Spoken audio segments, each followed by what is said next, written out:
O Papa Francisco. Francisco de Assis era um afluente espiritual que iria desembocar no esgotado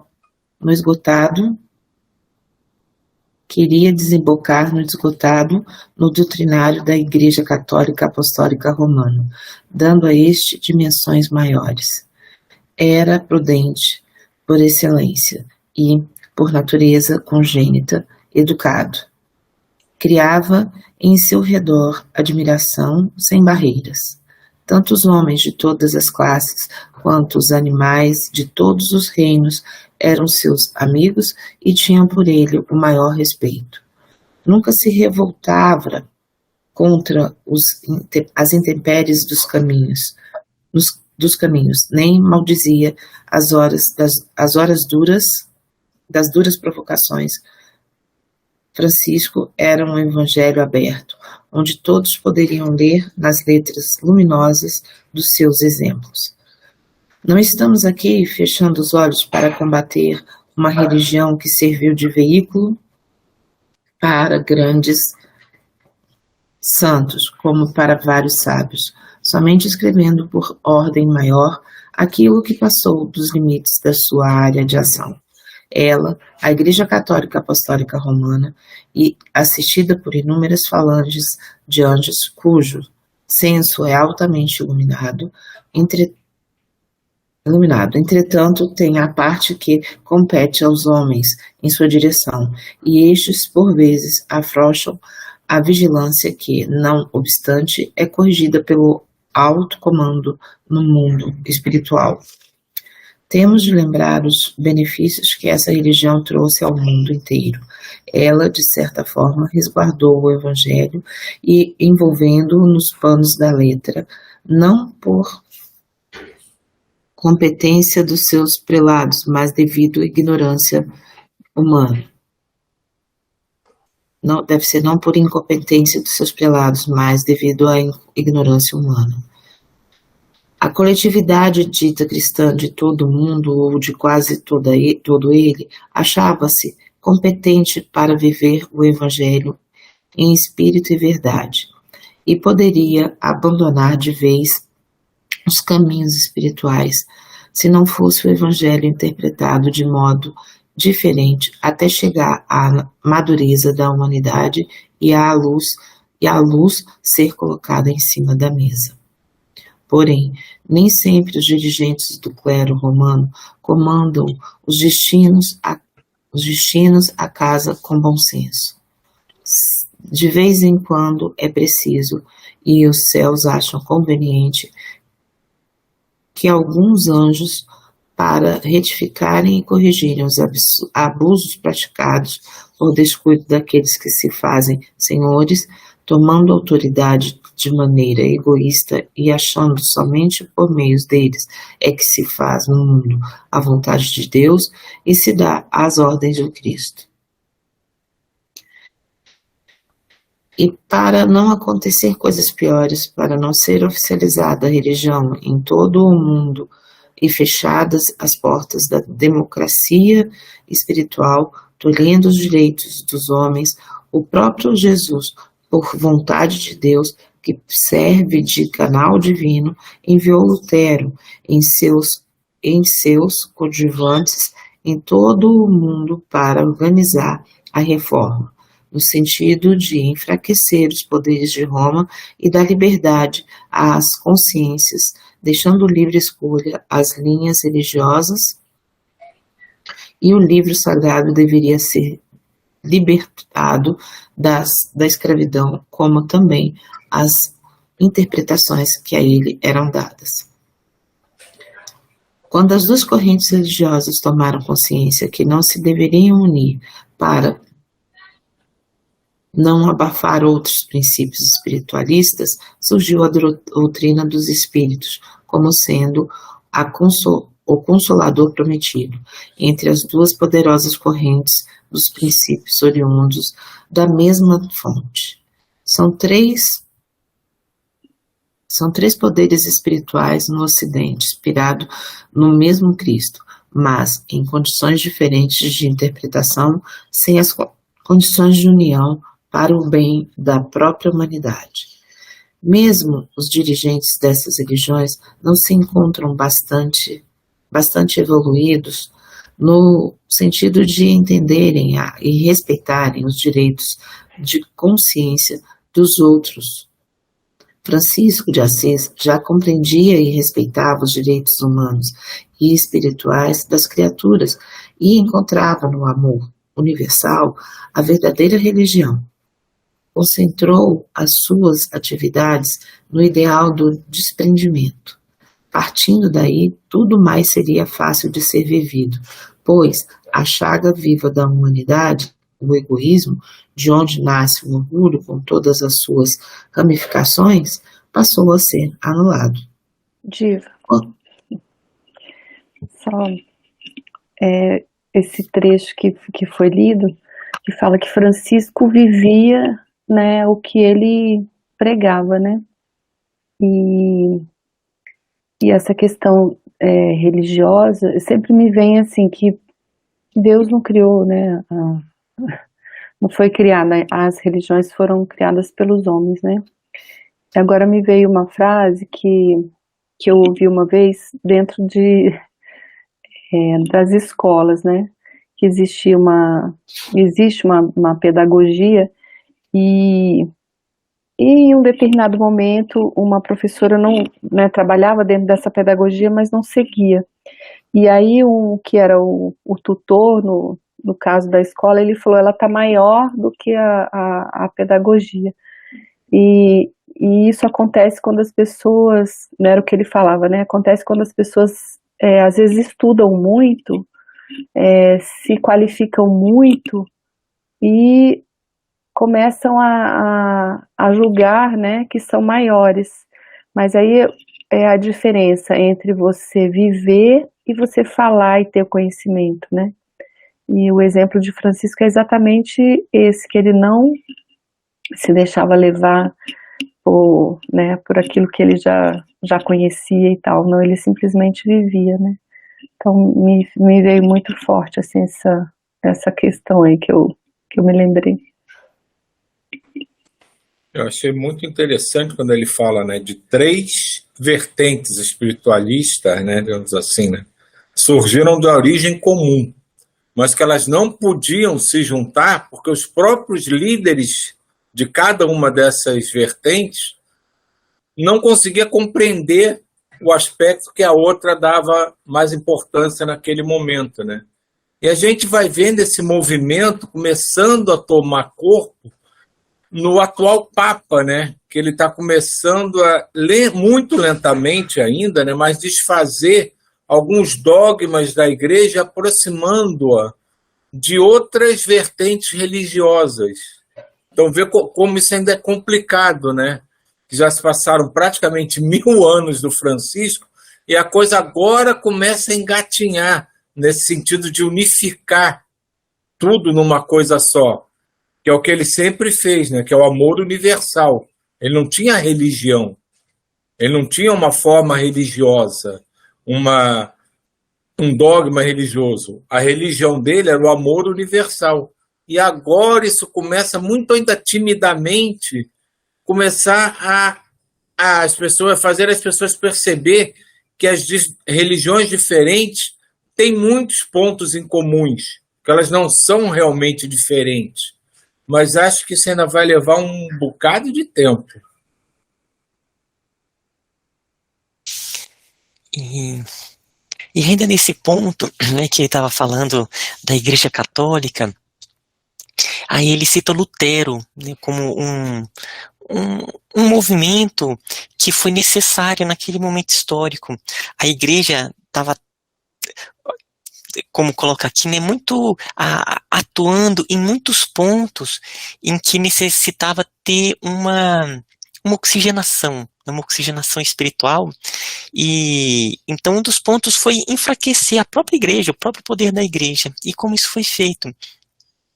Foi trazendo outros movimentos religiosos, outras visões do evangelho.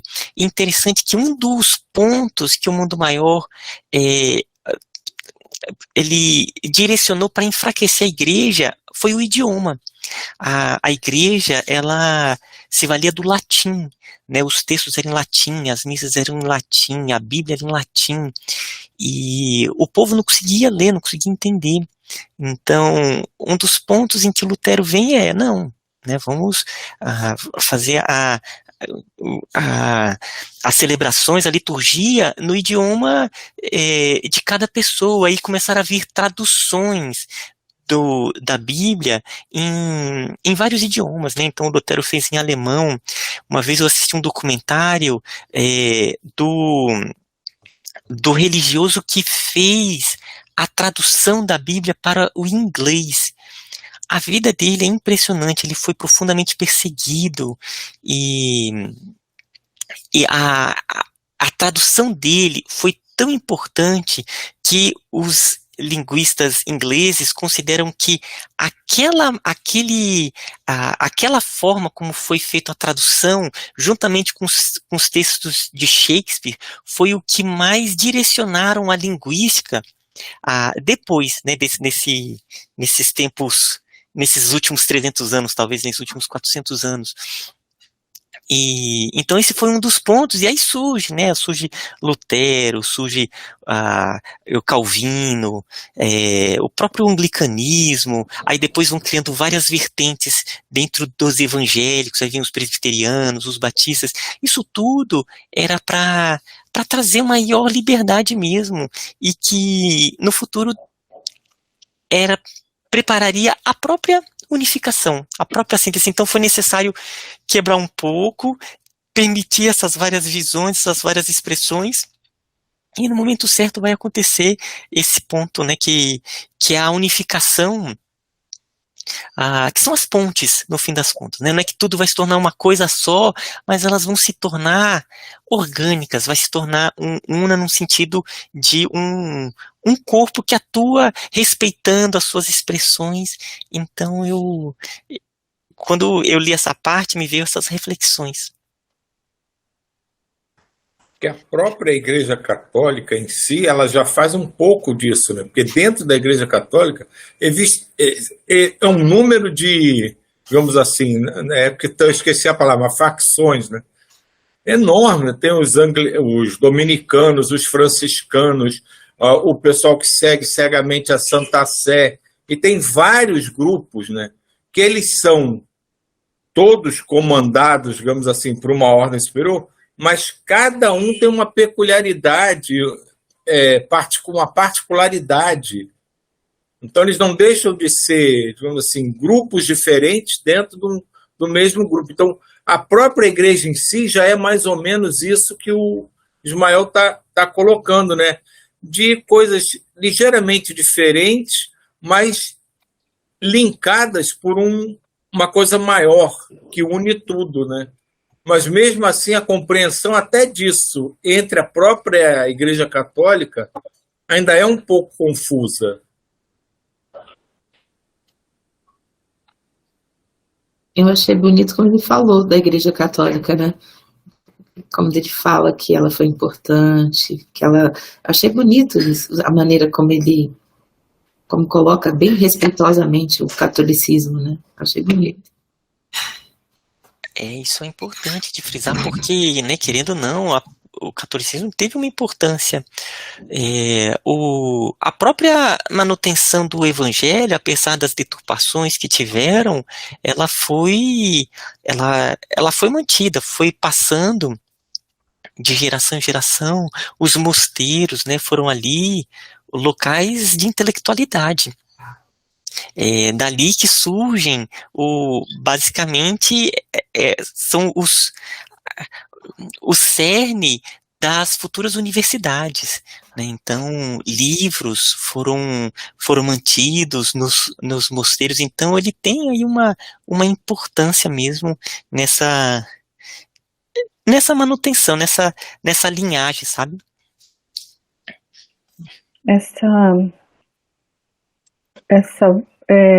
Esse respeito, né, por tudo que foi, como foi, isso é essencial, né, para que um novo processo se dê, né? Porque quando você nega tudo e alguma pessoa, por exemplo, um papa próximo que venha, se não respeitar, né, essas aberturas todas que foram dadas, inviabiliza, né, todo um trabalho já feito. Assim como, né, qualquer momento que a gente viva, em qualquer situação, pequena ou grande, né, dentro do país, né, o respeito pelas pessoas. Eu tenho falado muito agora nesse momento que a gente está vivendo do respeito, saber que nós somos, né, estamos juntos, somos o povo, que precisamos estar unidos, né, mas eu não penso assim, que vai demorar muito, eu penso que a gente tem que trabalhar, né, nesse trabalho de formiguinha, assim, onde tiver, para que as coisas sejam, haja uma consciência, né, se puder, assim, incentivar, melhorar, não participar do julgamento, né, ferrenho, se a gente puder ter dar um pouquinho de luz, ou receber a luz que venha em cada momento, assim, já estamos cumprindo aí com o nosso papel, né? Porque só de desqualificar não constrói nada, né? E veja como a coisa tem mudado, né? A gente já vivenciou uma coisa que até alguns anos atrás era inconcebível, um Papa renunciar. Porque até o Bento XVI renunciar, era uma coisa que Papa vai ficar ali até morrer. Só entrega o carro quando voltar para o céu. E já começou uma mudança, né? Ele, sentindo que já não tinha mais condições físicas de se manter à frente dos serviços que ele tinha que fazer, ele se retirou. E agora já começa uma outra fase dessa mudança. O Francisco, ele já vem se reunindo periodicamente com todos os cardeais, né? Dizem que ele está preparando a substituição dele. E dizem que ele já está conversando para que o próximo Papa não seja muito diferente da linha que ele tentou implementar. Quer dizer, tudo isso é uma mudança de paradigma dentro da própria Igreja, inconcebível alguns anos atrás. Acho que foi o mês passado, ele se reuniu com todos os cardeais, e ninguém sabe o que eles conversaram, né? Mas para conversar sobre tudo isso, né? E pelo que se diz, ele falou principalmente aos novos cardeais. Então, quer dizer, já é uma visão diferente, e assim a gente pode perceber uma mudança muito grande na forma da própria Igreja se ver e ver o mundo. Em um ponto da Igreja Católica que eu acho que é uma contribuição impressionante, maravilhosa. Em outras religiões há também, mas na Igreja Católica há um manancial de informações muito grande e que eu considero que talvez seja um dos grandes tesouros da Igreja Católica, pelo menos para mim, que me foi muito rico, é a quantidade de informações sobre os santos. Esses seres, esses espíritos que vieram, né, que são santos, eles foram bem catalogados, porque para ele se tornar santo, tem todo um trabalho de pesquisa e de estruturação da vida daquela pessoa. E aquilo é um manancial de informações impressionantes, porque há uma variedade de fenômenos espirituais, de formas de mediunidade. Então você vê ali espíritos que têm bilocação, desdobramento, materialização, você vê comunicação com outros planos. É impressionante que eles não percebem a mediunidade ali, porque na história dos santos ela é toda repleta. E é uma mais linda do que a outra, cada uma com as suas características próprias, sabe? Então, é Francisco de Assis, é São Vicente de Paulo, bem ali na caridade, né? E aí tem o São Charbel, que é enclausurado, mas procedendo loucuras, né, que vêm verdadeiras procissões ao encontro de uma pessoa que eles nem podiam ver. E, então são tantas, Teresa de Lisieux, ainda adolescente, realizando trabalhos espirituais maravilhosos e falecendo ainda, né, com 23 anos, deixando toda uma obra escrita. É lindo, é algo que eu acho que é de uma beleza imensa. E no Espiritismo tem um livro bacana para quem quiser, que é editado pela FEB, que se chama assim, Mediunidade dos Santos, escrito por Clóvis Tavares. O Clóvis Tavares ele morreu aí, viveu aí no estado do Rio de Janeiro e teve uma obra social belíssima de uma escola. E foi um dos primeiros tradutores do Pietro Baldi. Foi ele que trouxe o Pietro Baldi para o Brasil. Ele foi um grande estudioso. E ele escreveu esse livro chamado A Mediunidade dos Santos, onde ele vai colocando história de vários santos, as suas expressões mediúnicas. É muito bonito, sabe? É muito bonito mesmo. Você falando isso, eu estou lembrando, eu tenho um colega, um amigo, se tornou um grande amigo, muito católico. Aquele católico, ele quase foi padre, sabe assim, coroinha, aquele católico, agora ele está naquela área mais ferrenha do catolicismo, neocatecumenato, um negócio assim, né? Acho que é o nome. E a gente conversa, né, abertamente, e ele sabe, e a gente conversa de religião de uma forma muito engraçada, porque a gente respeita demais e valida muito. E ele uma vez veio para mim assim, olha, é o seguinte, eu acho que tem coisa que a igreja não abre, mas que existe. Aí no final ele mesmo virava e falava para mim assim, quando eu falava assim, você sabe, né, que eu sou reencarnacionista, eu ficava brincando com ele. Aí ele, não, tudo bem, mas tem algumas coisas aí que a igreja não abre, porque não sei bem porquê. Mas que tem alguma coisa aí, tem. Aí eu falei assim, eu acho que eu vou comprar esse livro e dar para ele. Quanto a isso, é interessante que o Ismael falou dessa coisa do conhecimento, e você falou dessa percepção dele, né? Tem algumas coisas aí que ela não fala, né? E isso eu vou fazer uma defesa da igreja, né? Porque os críticos da igreja sempre bateram muito, né, na famosa biblioteca secreta do Vaticano, nos livros que eles esconderam na Idade Média. Mas será que a população, até hoje em dia, tem condições de absorver a quantidade de conhecimento que tem ali acumulada? Será que a gente já consegue compreender tudo que está ali guardado? Quantas vezes a gente está só no nosso meio espírita e recebe aquela mensagem, ó, isso aí ainda não é para você ainda. Você ainda não tem condição de lidar com isso, você não tem condição de entender isso.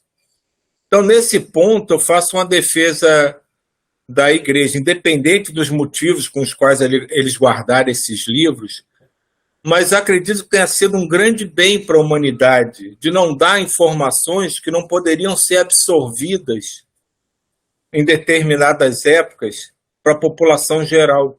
Isso não contribuiria para a igreja, não ajudaria a população a crescer em termos de religiosidade. Então, nesse aspecto, eu sou muito consciente de que a igreja nunca fez um mal em guardar esses livros e estudá-los e não deixar via público. Com o seu tempo, acredito que muitos desses livros vão ser abertos. Mas acho que na época certa.